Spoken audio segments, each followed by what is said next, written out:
Hi, everyone, and welcome to Our Disabled Future, a series where disabled voices lead the way. I'm your host, Nico. It is a good day for disability inclusion. Each day during Disability Pride Month, I'm amplifying real disabled stories, where we are, where we want to go, and how the heck we're going to get there. Together, I hope. Today, I'm thrilled to be joined by Ashley. Let's dive in. Hi, Ashley. Thank you for joining me. Of course. I'm glad to be here. So tell us about yourself and about your disabled life. Of course. Well, thanks again for having me. I'm Ashley Graves. So I've dealt with a number of different conditions or disabilities, so to speak. Most recently, in about April of 2023, I was diagnosed with relapsing remitting multiple sclerosis. But I've also had some other conditions I've either known about or have been diagnosed for some time, as far as hidradenitis suppurativa or HS, chronic migraines, anxiety, and depression. And so I'm just really trying to pursue opportunities to explore disability advocacy and just anything that puts me, in a space to help the disability community. So I'm just really thankful for, this opportunity as well as programs that I've been in with Lyme Connect, another great organization, and also Disability In. I've done like video contests for Lyme Connect and also programs for young professionals that have disabilities that need help. So, yeah. Yeah, I love Lyme Connect and Disability and all the work that they do. Thank you for explaining. You've given me a really good sense of your disability background, I guess I would say. Mhm. So what does a disability-friendly future look like for you, Ashley? Gotcha. I think that for me, the main things that accessibility and empathy wouldn't be afterthoughts.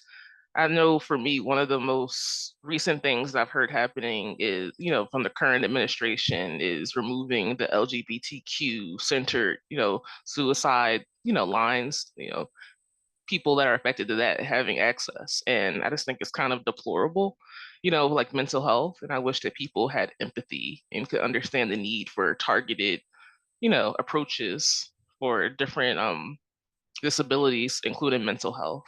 Also, I think there's one quote that I heard recently, so I can't attribute this to myself, but they said accessibility for all and accommodations for the individual. I think that accessibility is really important and it helps us all. Like there are certain accessibility features that we've all gotten used to, whether it's closed captioning on our televisions and other devices, or maybe the dark and light mode on devices as well, and like even voice assistants like Siri and Alexa and I guess a thousand others. I just think I wish that people realize that accessibility benefits us all and isn't something to think of like in this like sense of it's, if it doesn't impact me, it doesn't matter because it's about making the world a better place. I just wish that people understood that. I've also had some other thoughts as far as like what it's like to be in corporate America. And while I'm not necessarily talking specifically about like my own experiences, I feel like the accommodations process in the workforce is broken. We have these situations where we have like medical professionals determining what is needed for an individual with disabilities to be successful in the workforce. Say XYZ, I might need breaks or I might need to work from home or a number of different things that could be accommodations. And then they're either denied or they're, going to give an alternative that's pretty much akin to patching up a gunshot wound with a band-aid, and that's been something that has been on my heart as far I think it needs to be retooled. And I know, we all have, the expectation that accommodations must be reasonable and you go through that interactive process, but a lot of people are struggling and, we don't have we don't have the privilege of not working, so we just kind of like make do and then we don't have time to take care of ourselves or, live a life beyond just surviving day to day. I think as well, another issue that I know that some people face, they might rely on SSI or SSDI. And I know with SSI, I believe, people are afraid, to get married and, I guess consolidate assets and stuff because what it might do to benefits. And I just think we all deserve the chance to have a full life and just companionship. no matter, our circumstances.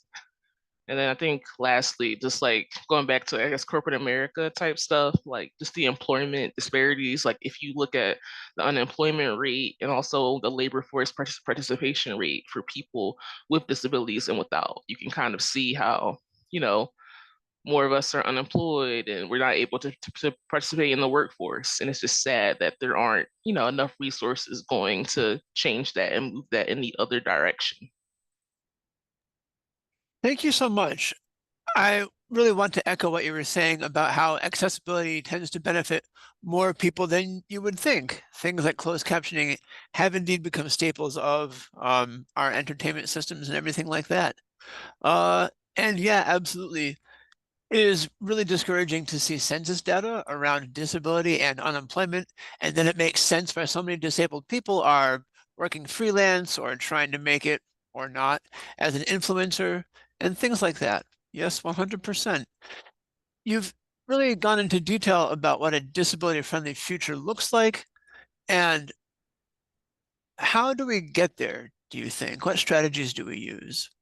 And I feel like that's a really hard question because, when I'm just thinking about it, of course, we need policy changes, but that's Yes. hard depending on like the current administration and kind of just where like the tides are changing. Mhm. So, we need, people to advocate and, positions of power.